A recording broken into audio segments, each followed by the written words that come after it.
Amazing. Okay, now we'll start recording.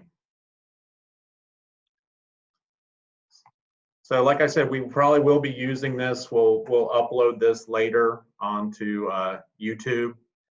And I think everyone should have gotten a copy of the handout. If not, just drop us an email and I'll send the Word document again. That way you don't have to take notes. You can just look at the pretty pictures. I do want to thank everyone for bearing with us and going through this new format of how we're trying to present our programs. When we put this together, when we were coming up with our lineup, we didn't quite know what we were going to be facing. I think that's almost a daily thing for all of us. But I wanted to put a talk together about scent in the garden and how powerful that is. And in starting to put this talk together, I did some, I'm always curious about the science behind things. So in, doing a little bit of research about smell, I came across this phrase, a Proustian moment, which is a sensory experience that triggers a rush of memories often long past or even seemingly forgotten.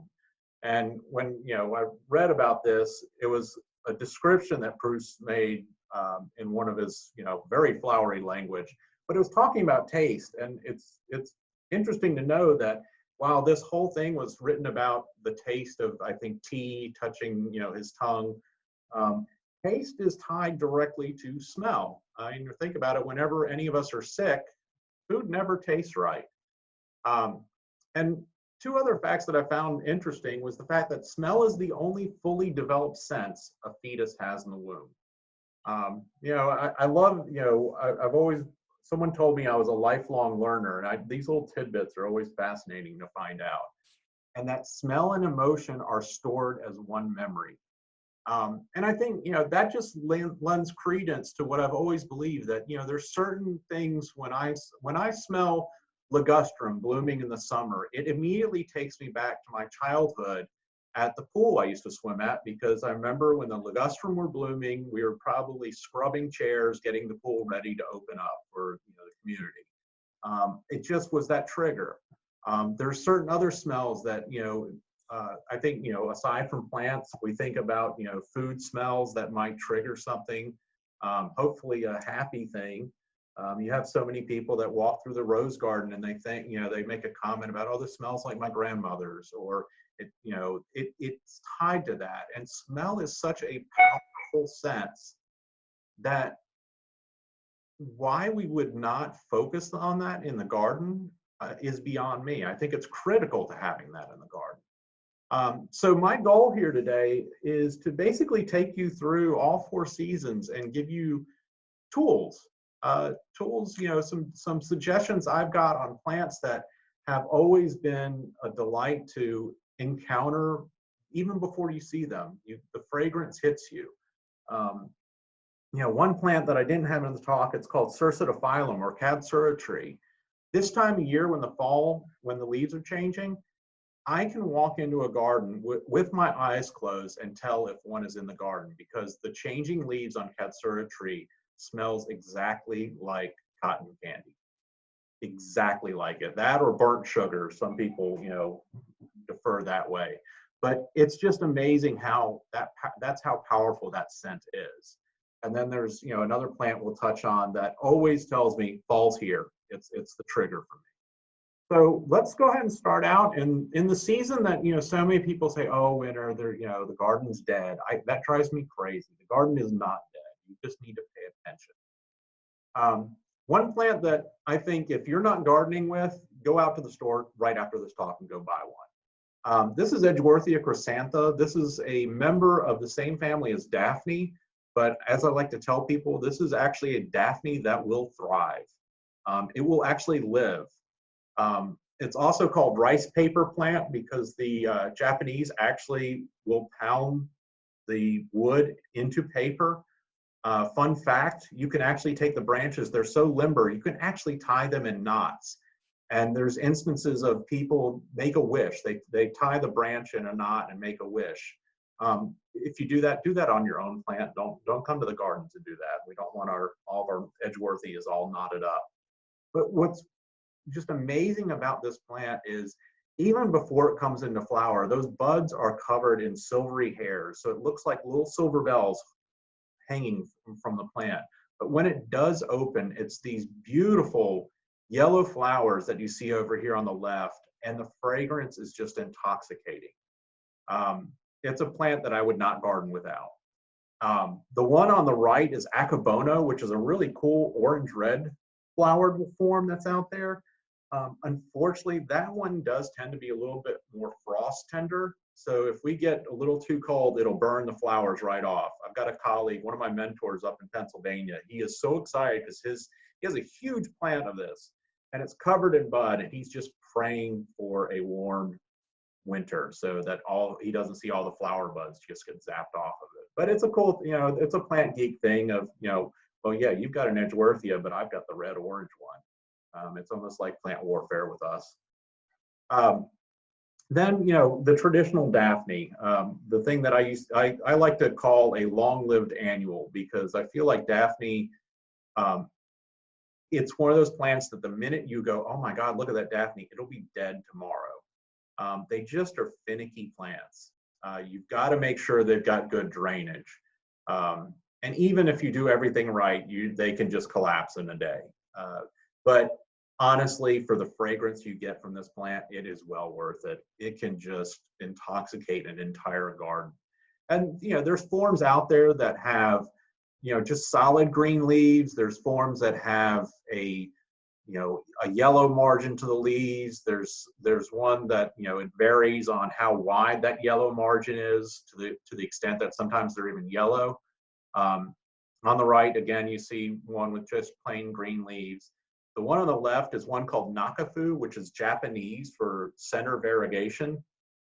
This was actually a Daphne I carried back from Japan back in 2005. One tiny little plant, and nursed it along. I think I gave it to Tony Avent. So, occasionally I need to go back and get cuttings from it, because right now I don't have it. But it's just, so even if it didn't have fragrance, it's a beautiful plant. But the fragrance is, it's almost overpowering in the winter garden, and especially on those clear, crisp days when the wind isn't moving too much, it can envelop a space.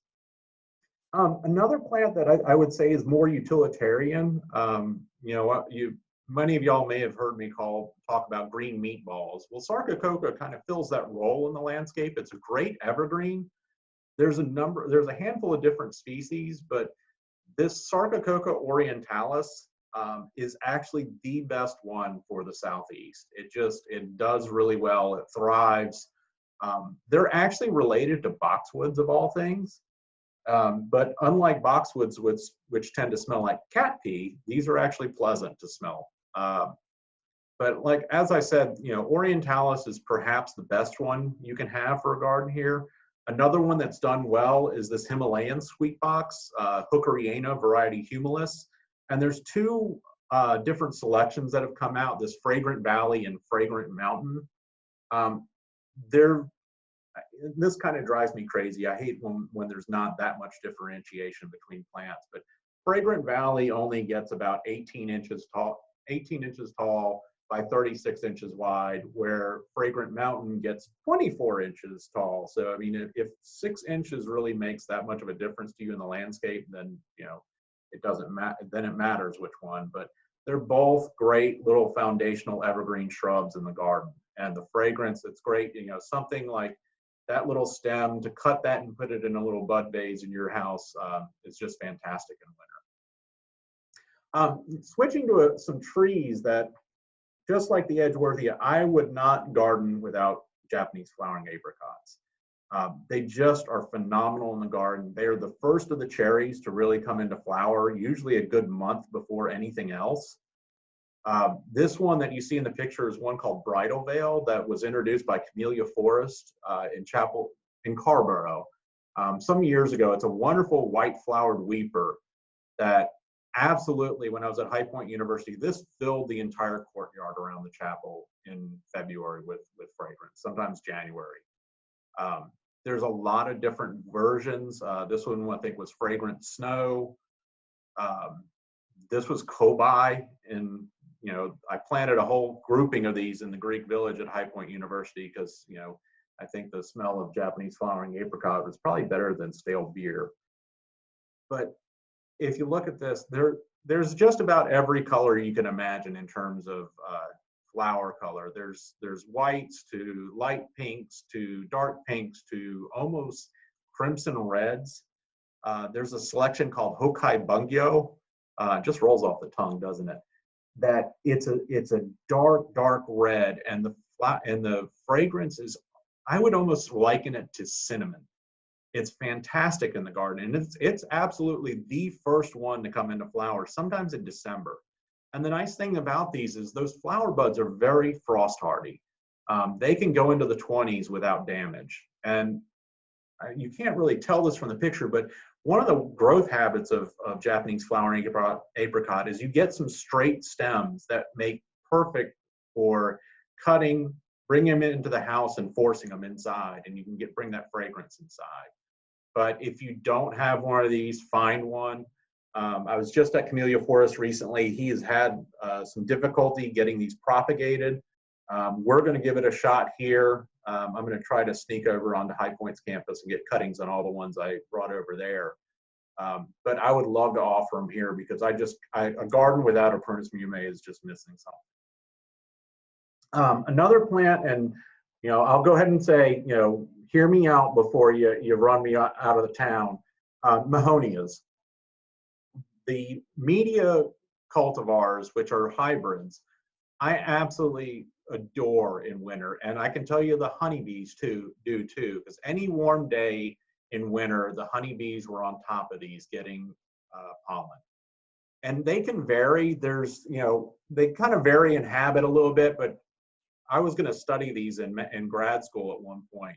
And it's interesting how you've got something like Charity over there on the right, where the flower raceme stands straight up, and then, you know, Buckland starts to go down a little bit. Then Winter Sun looks like at the end of the week, and it's just laying down.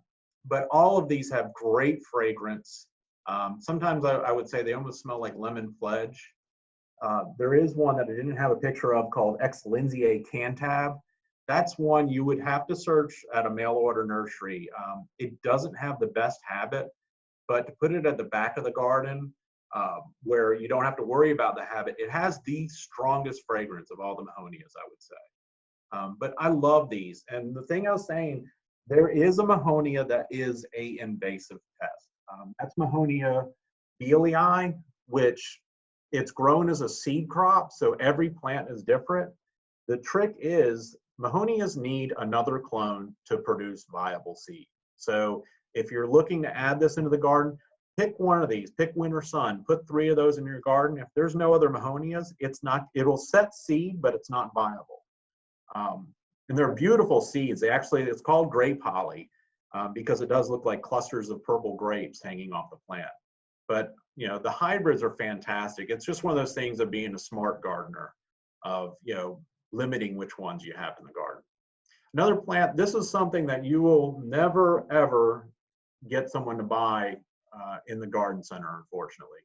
It's the most nondescript plant that you can see in a pot. It just looks like a green blob.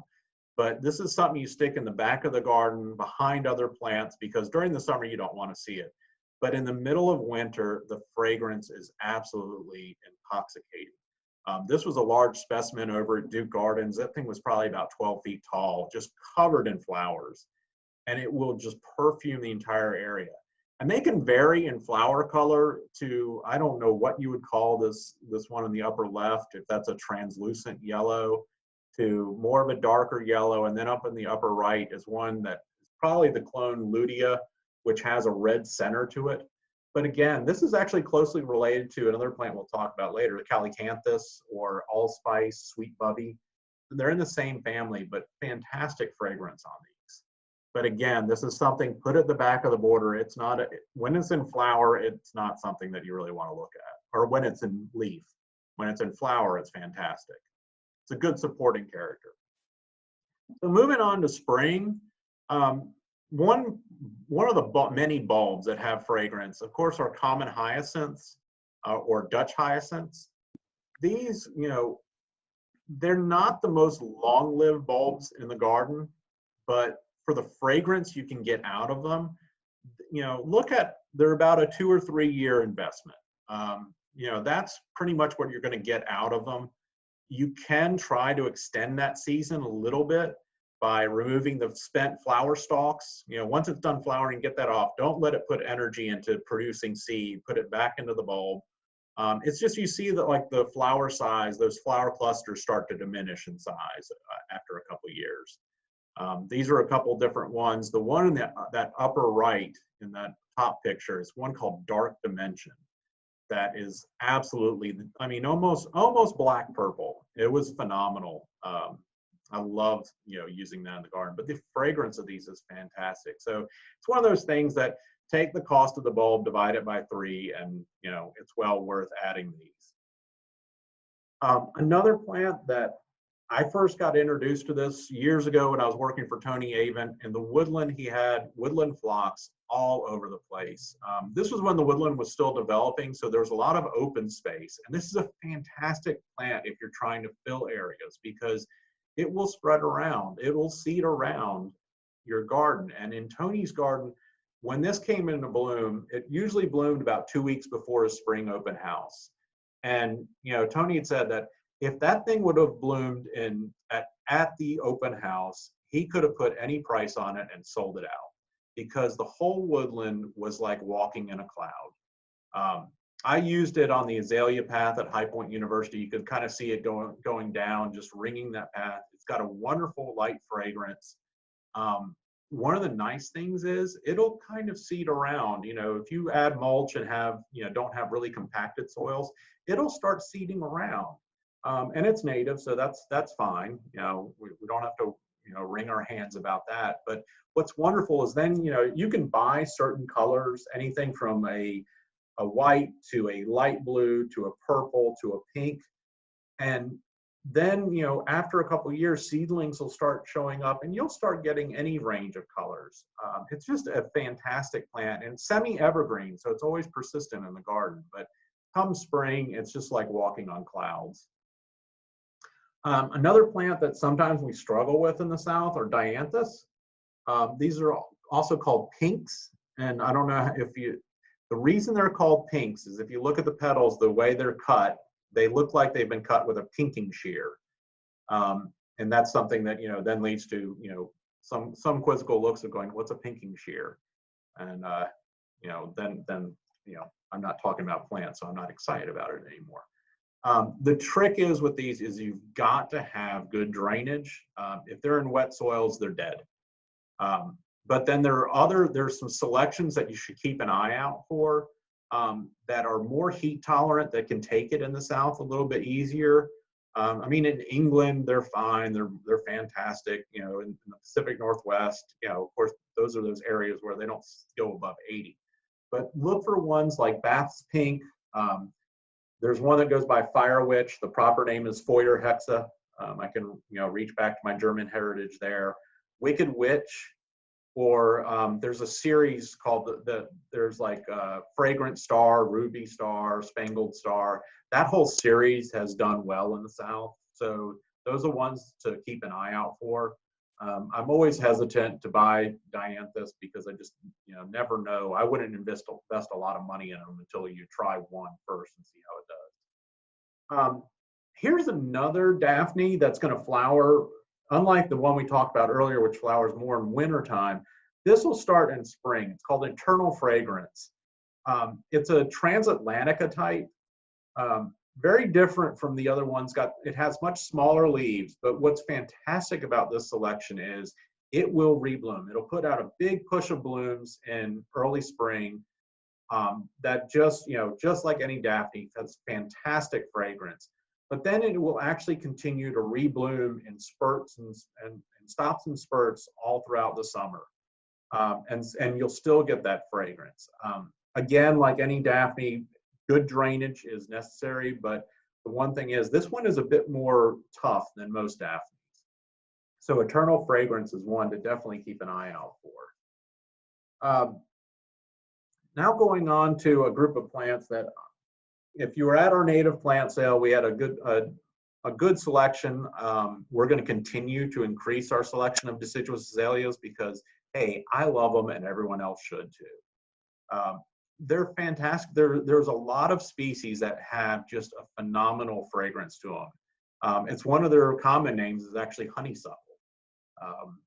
And they just have an intoxicating fragrance to a number of the different selections. And you kind of have to bear down on the different varieties of which ones have fragrance or not. So it's always good to read the descriptions.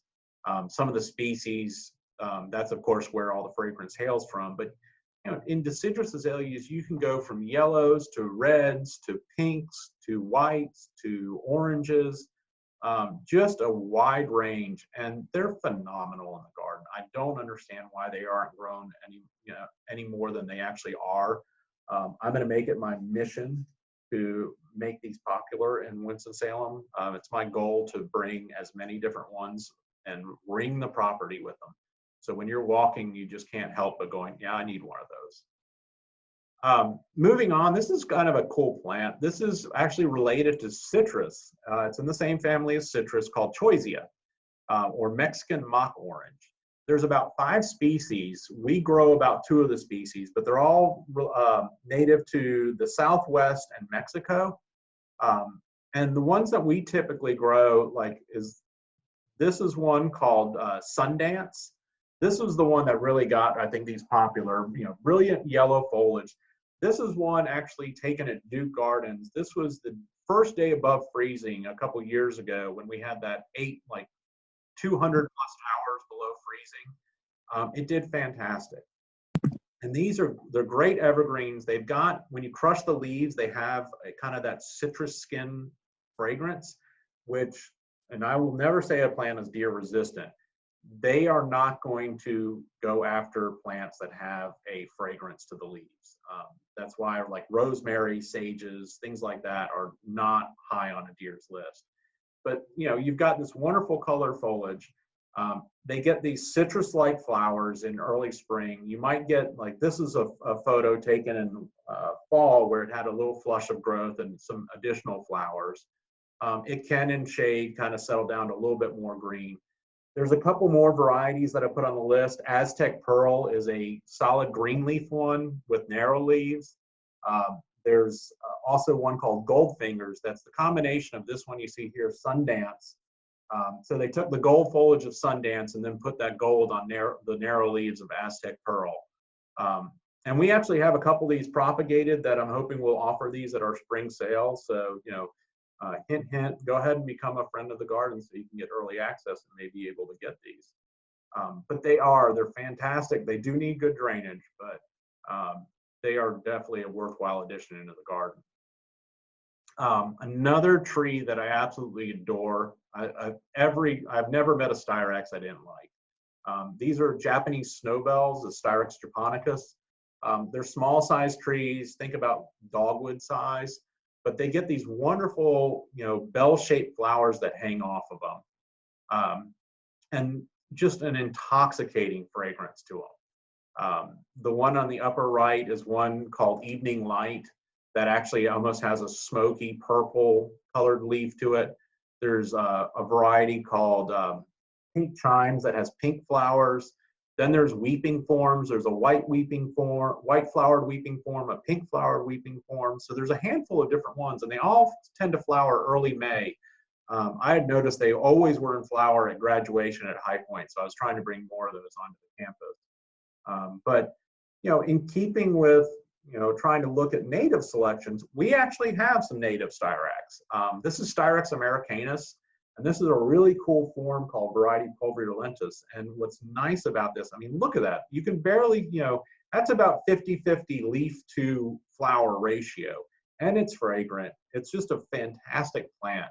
But when you look up closer, the leaves they almost feel like the leaves of lamb's ear. They've got that soft texture to it, and that the hairs on it almost have a bluish tint to it. So it's a really cool plant. I don't quite know the origin of this one, baby blue. I'm still trying to figure it out. I'm a geek. I want to know where all the stories behind these plants. But even just the straight species, this variety pulverulentus is fantastic in the garden. Again, one you might have to search for. We have one plant, so I'm going to try to start propagating it or sowing seeds so we can offer that at our native plant sale because it's a worthy inclusion in the garden. Banana shrub, this is actually a type of magnolia. These always seem to flower, did very well for us. I had a huge one in front of our house when we lived down towards Walbury. We actually had this one port wine that has those purplish flowers. The fragrance always reminded me of the smell of juicy fruit gum. And again, this is one of those ones that you plant this near a window. So when you start getting those spring days when you can actually open your windows, have this there so that fragrance gets pulled into the house. It's a great evergreen, small growing magnolia. We've got a couple, I think we have the plain one here. Again, want to start propagating that. Good plants are meant to be shared. This is, if you've ever been down to Charleston or if you hail from that area, this is a plant that immediately makes me think of Charleston. This is Confederate jasmine. This, though, if you're ever looking to include this vine in your garden, you need to look for this one called Madison. It's one that back when we had those horrible freezes in the mid 80s, when we were basically, thinking like we're Massachusetts or something, there's a whole batch of seedlings. All of them got killed except for one. And that one had extra cold hardiness, and that one ended up being Madison. It's a fantastic plant. It was a little source of frustration because this is one of the arbors at High Point. And if you look at these two columns that you see, there were supposed to be two of these. They were 10 feet apart. The one on the upper part of that arbor would die for me. I don't know if it just had a bad mojo or what, but I could, and then you get questioned, well, why did it die? I don't know how, one 10 feet apart didn't do as well as the other one, but go figure. But the flowers, I mean, this fragrance is just phenomenal. It long flowered. It's fantastic for an arbor. Even if you go down further south, they've got them climbing up trees. They sometimes use them as ground covers. Just a great vine, but make sure you look for the one called Madison. Here's another really cool, this is another evergreen magnolia aside from the ones that we're all used to. This is a hybrid that was actually created at Camellia Forest, who I mentioned earlier. This is a hybrid between Maudier and Laevifolia. Laevifolia is really hardy, and Maudier always turned chocolate brown in spring because it got burned to oblivion. But what's great about this is it's a small evergreen tree that gets covered with fragrant flowers in early spring, more like late winter. Just ivory white flowers and just covered and fragrant. This is one that you're probably only going to find at Camellia Forest, but it's a fun drive to go visit there, and I guarantee you'll leave with one camellia or 10. I know I did. This is something that, especially working in this garden with Thomas Sears, he had a number of lilacs in the gardens, and that definitely foretold the fact that he was a northern landscape architect who I don't think really understood that lilacs generally do not like the South. You can get a few that do well for us. Since the time of Thomas Sears, we've learned a lot. There's been breeding. And the trick is you need to find the right cultivars. You especially need to look for ones that have a low chill requirement. So, what that means is they don't need as many cold days to get a good flower. And if you're like me, I don't want that many cold days. And there's a wonderful lilac festival in my wife's hometown of Rochester, New York, but I'm always hesitant to go up there because I don't do well with snow. But when you're looking at lilacs, this is a handful, and I've got these on the list. Some of the standards that are out there, the two that are most popular are Miss Kim and Palabin. They have smaller size flowers, but still just intoxicating fragrance. This one, Miss Canada, was one I stumbled upon by luck. I did an internship up in the mountains, and it just so happened that Dick Burr, phenomenal extension agent researcher that was up in Fletcher, was finishing his entire study of lilacs, and he was getting rid of his whole research plot. So I drove back from the mountains with a pickup truck piled high with lilacs. So they got scattered to the wind in my parents' garden. So it was interesting to see how many did well. And this one, Miss Canada, tends to be kind of a light pink. That's done well. There's a whole new series called Bloomerang that vary in light pinks to dark purples. They have been doing well. They actually rebloom, so that's nice.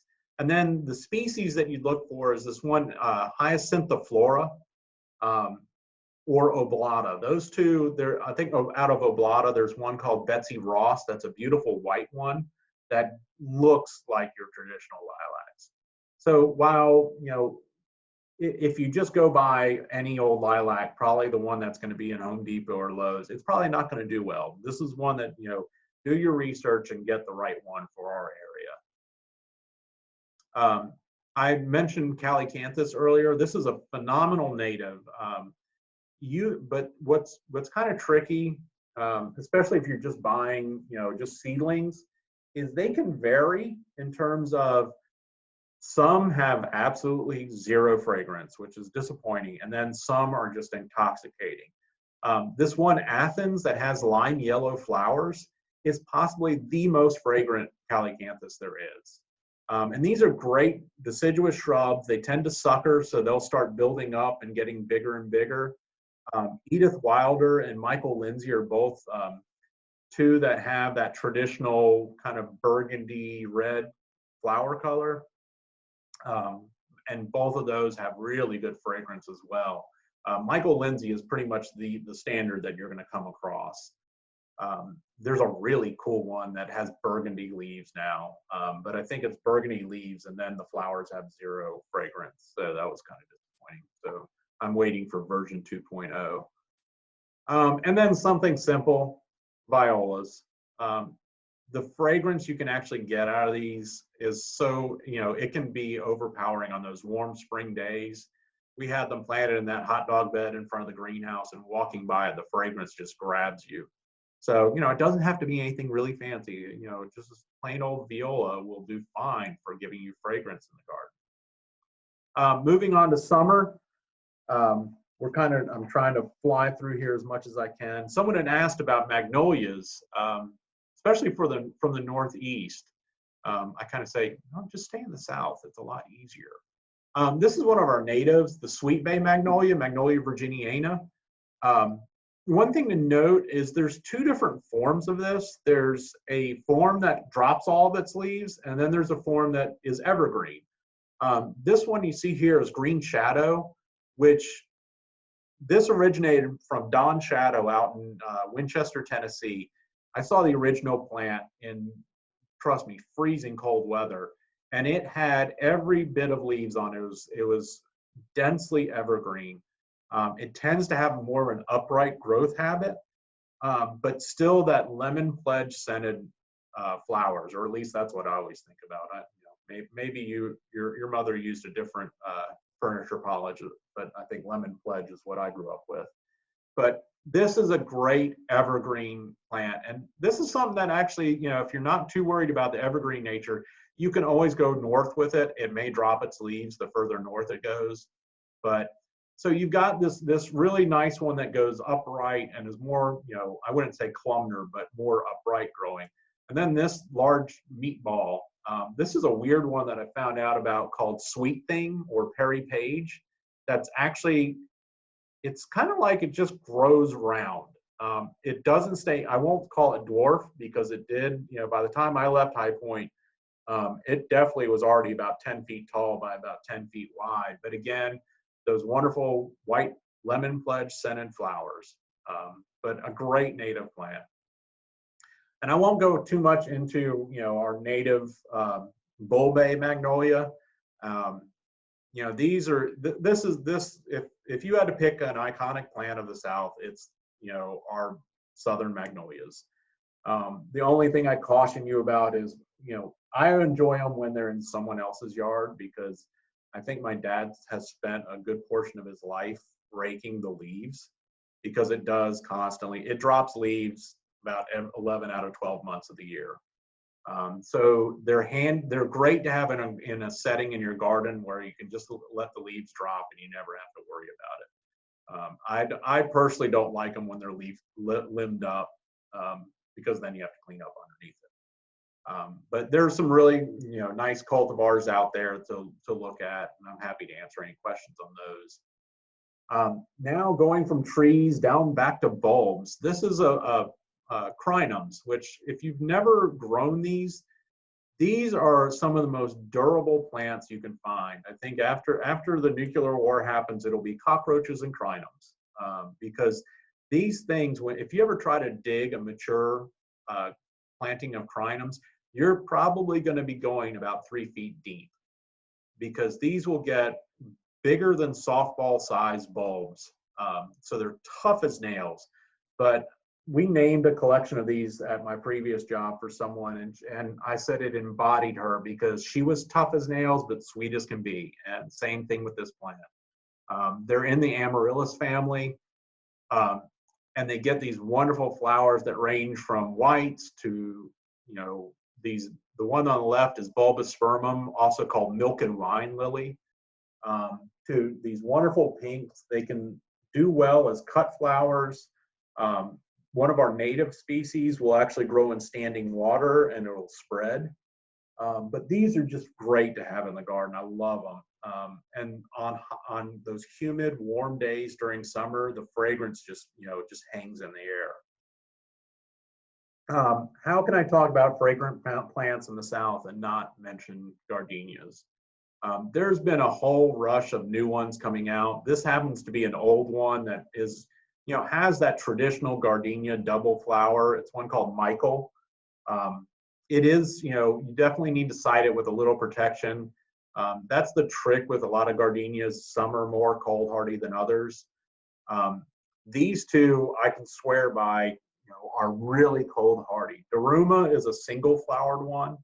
And then Crown Jewel actually originated over in Siler City.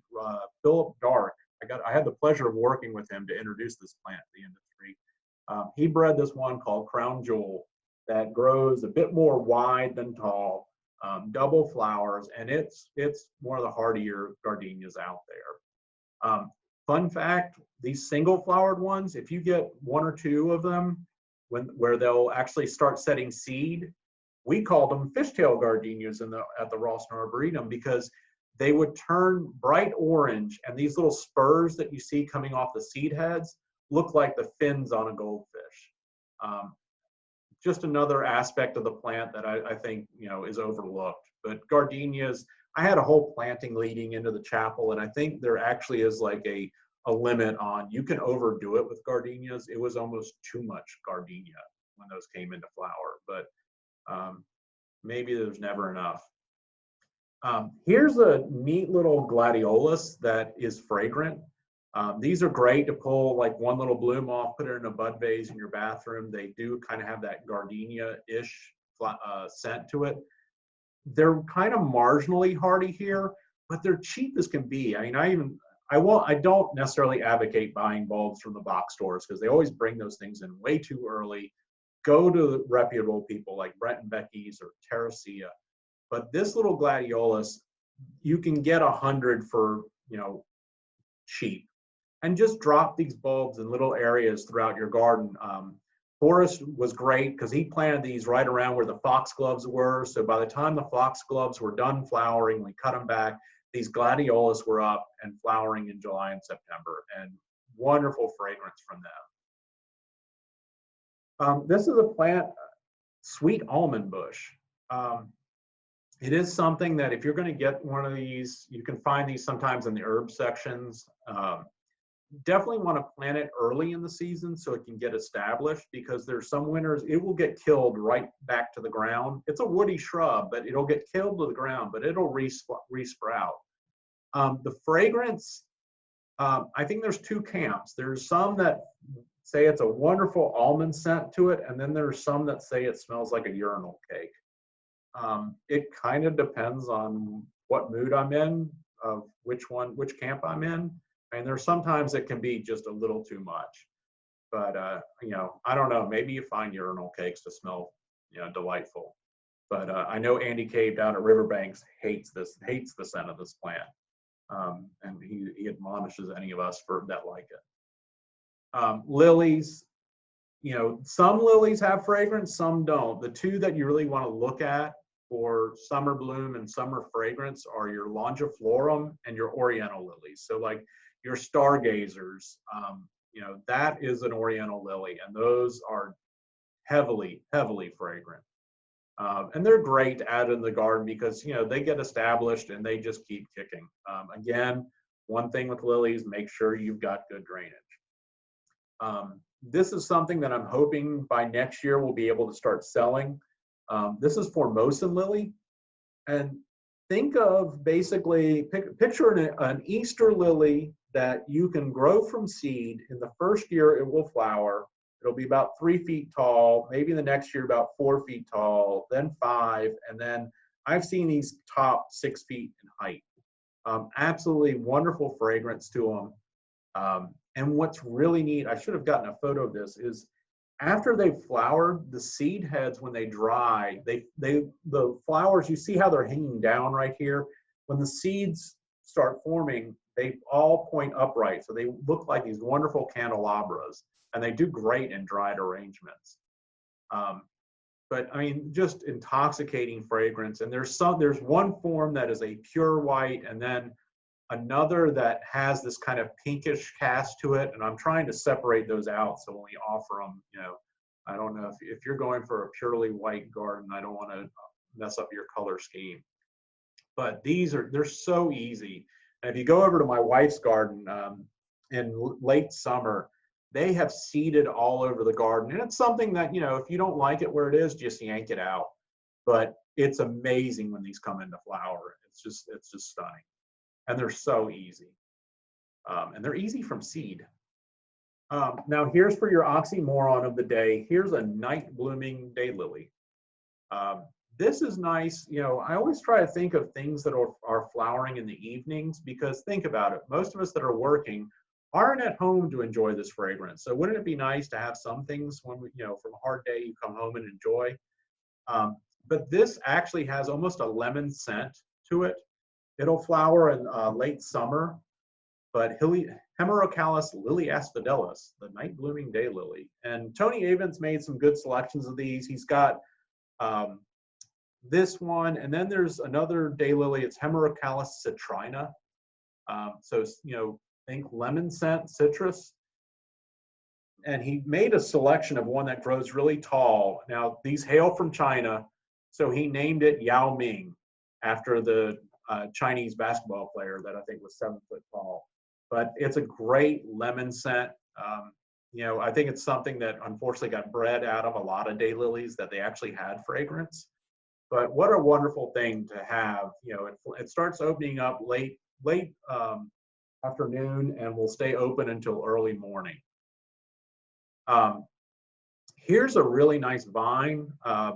Sometimes it's called summer wisteria. They just changed, the damn taxonomists keep changing names.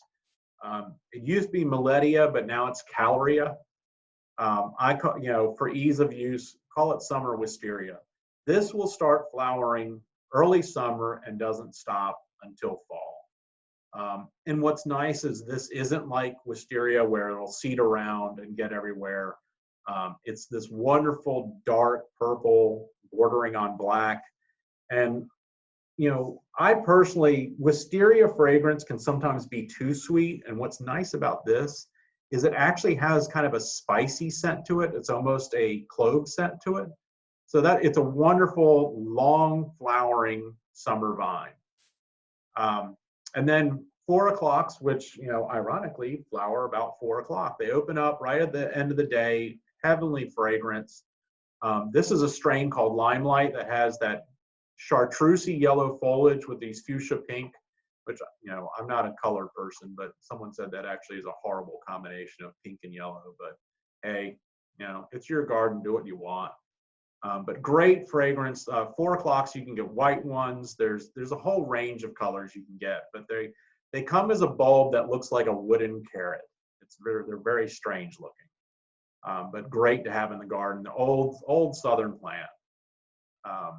Roses I won't go into because you could spend an entire talk on them, but the David Austins and the Rugosa roses are two with great fragrance that if you want to add those into the garden, that old heirloom scent that we love. Angel's trumpets. This is something late summer going into fall was really when they start putting on their show. These were 2 unnamed ones that I picked up at the farmers market in Greensboro, and they got huge. And you know, we actually had a white selection that sported off of it, but you know, there's any range of colors. And again, this is something that it's kind of, it's trial and error. Some are hardy for us, some aren't. Again, you need to it can't be wet during winter, and it does benefit from piling up some shredded leaves or something on the dormant stems, so it gives it a little bit of protection. And I generally try not to cut them back too hard until spring when the new growth starts coming out. But angel trumpets, heck, even keep it in a container and throw it in your basement for the winter. They'll do fine. The hardy gingers, again, late summer, early fall.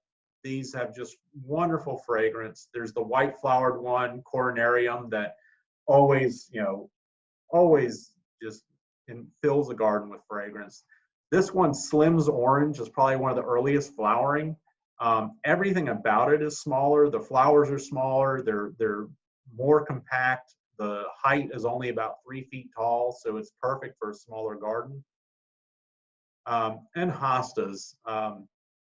These actually will tend to open up about 7 in the morning. Absolutely fragrant. There's plenty of selections that have been made of Hosta plantaginea.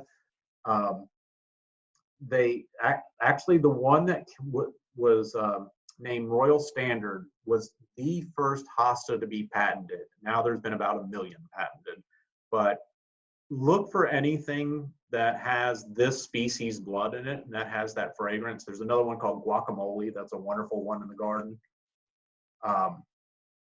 And then wrapping up our summertime, you get into the resurrection lilies. Many of you that walk Rinalda have seen those red spider lilies that show up in September. About a month earlier, this is another type of spider lily, but this one has the common name of resurrection lily. Wonderful pink flowers, and they're fragrant and very durable. They multiply easily. After a couple years, dig up one of your clumps and they divide like mad. It's a great bulb to have in the garden for that late summer show. Wrapping up the talk, we're going to dive into fall, and then if there's any questions, or if not, y'all can go run out and start buying plants. Moon vines. They're so much fun if you've got kids or grandkids to bring them out when they start unraveling. They always look like the soft serve vanilla ice cream cones as they unravel, and when they really get fully open, I've seen a huge planting of these, and the hawk moths and the sphinx moths were all over them. They look like, they're about the size of hummingbirds. So it's amazing to watch them go from flower to flower, but wonderful fragrance in the garden. It's such an easy plant. If you've got a structure to put this on, do it, and put it somewhere you can enjoy it. Then, this last group is a group of shrubs that I absolutely adore, would not garden without, and that's the tea olives, Osmanthus. There's a number of different varieties out there. There's a lot that, honestly, there's new ones coming in almost by the day. I don't know if there's new breeding, but there's a handful that came in from Japan. But Osmanthus fragrans is the first of the species that'll start flowering. This is a massive specimen at the Ralston Arboretum. You can see it again on the left. That's variety Thunbergii, which tends to be more cold hardy for us. It has kind of a purplish new growth. Flower color can be almost white to these yellows. And then the one on the right is variety Aurantiacus, the orange flowered Osmanthus. This has a scent that you can almost taste. And we harken back to the beginning of this when I mentioned about how taste is dependent on smell. Um, This is the plant I mentioned that when I get a whiff of this in flower, fall is here. It's just I know it's here. It's like clockwork. Great evergreens, just absolutely amazing fragrance. I don't have a photo of this one that's also out there called Fudingju or Nanjing Beauty. And what's fantastic about that one, it has yellow flowers, but it'll put a big flush of flowers. And then almost any warm spell that we'll have for the next few months, you'll get a burst of flowers. So it kind of keeps reflowering. There's another one out there called Apricot Echo that has these orange flowers that apparently has this reblooming feature as well. But these, you can't do without these in the garden. If you're familiar with where the cedar walk is leading up to the log cabin, my dream is one day to take all those ligustrums out because, hey, ligustrums are not good. But let's just replace it with osmanthus. You'd get this wonderful fragrance and you'd still have that evergreen hedge. So it really doesn't change the design. You just added a layer to it. What's kind of neat is then you take the one we just talked about, osmanthus fragrance, then you cross it with the one we'll wrap up with, and you get osmanthus fortunii, which is, be aware, this is a large growing evergreen shrub. Gets bright white flowers, completely covers it. I think there's a big hedge going when you leave Renolda, right when you cross over Universe or Coliseum, there's a hedge heading down Renolda on the left-hand side. But this was just in our parking lot, and it looks like we had a snowstorm. Just covered with flowers, and just, with all those flowers comes the fragrance. So, if you're looking for a good privacy hedge, this is something to think about because it will get big, 20 to 25 feet. And it's something that, doesn't necessarily mean you have to have it full to the ground. I've seen these limbed up and treated as small evergreen trees, which is just as effective. And then this is our last ones that we're going to wrap up. This is Osmanthus heterophyllus. This is one of the last flowering of the species. Right now, they're actually in flower. I mean, literally right now, I can walk out my door and go to this one. That's actually where this photo came from. But this one has very small leaves. They're about 2 inches long. They call it false holly because it does. It looks like a holly. There's varieties that are just, green leaves. There's this wonderful one called purpureus that this is the new growth on the right. It's almost a black purple, but still extremely fragrant flowers. Then, all these new ones have come in. I think a lot of you are probably familiar with goshiki, which is sold, all over the place. You get them in little 4-inch pots too. And goshiki, fun fact, goshiki in Japanese means 5 colors.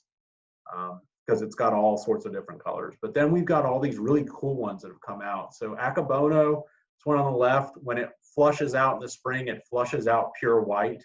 And then you can kind of see deeper in, it starts fading into green as it ages. Ogon is this brilliant gold one. Don't stick it in full sun because it will burn. And then this one, Chien, or Party Lights, it flushes neon pink. And I always had a dream, we wanted to do this at the Ralston, where we would take all these different colored ones, plant them all together in one hedge and just shear it. So you'd get this whole mosaic of color. They kind of did that at the Ralston. Ironically, it's because it was Todd Lassane, who was my mentor at the Ralston, was at Senior and they created that. But, this way you get this whole blending of all these different colors. It's just a great plant. And the last one, you're going to probably see this in the gardens at Renolda. If you think about the little boxwood hedge that surrounds the water feature along the main alley in the lower garden, I'm looking, that hedge is not in the best of health. What we're going to do is probably take that out, and I'm going to replace it with this osmanthus. Now, it's hard. I wish there was a finger in this picture to show you. Those leaves are probably only about a 1/2 inch to 3/4 of an inch long. So it almost has the exact same texture as a boxwood, But again, hinting back, instead of having the cat pee scent of boxwoods, this one has this wonderful fragrance that'll hit right now. So we would still have an evergreen hedge that still has the texture of a boxwood, but we have fragrance in late fall. So it's just adding another dimension in the garden. I feel like these are the things that we can kind of play with, just like at the front of the house where we took out those boxwoods because of boxwood blight and replaced it with an inkberry holly. This is another option that people can have. And even though it's got these small leaves, you'd think that, oh, this thing probably grows like an inch a year.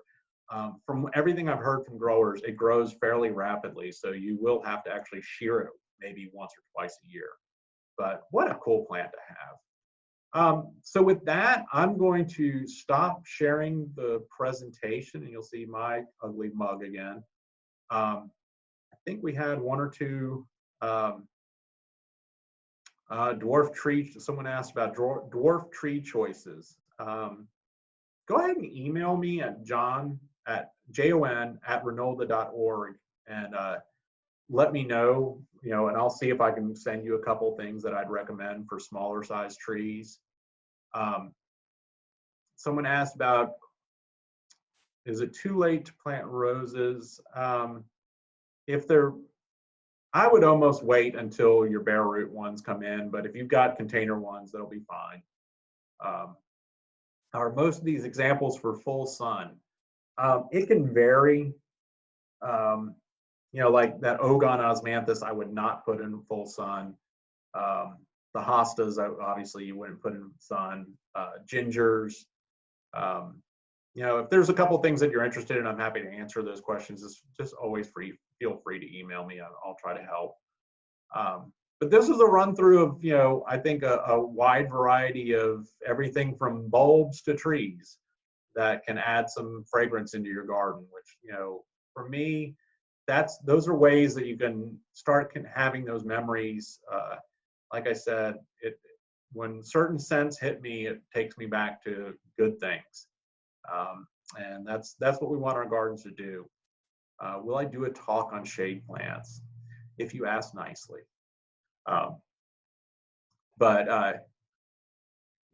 We'll definitely, I think now we're starting to get a good hang of doing these Zoom talks. I think even going forward when, knock on wood, spring will bring a new day.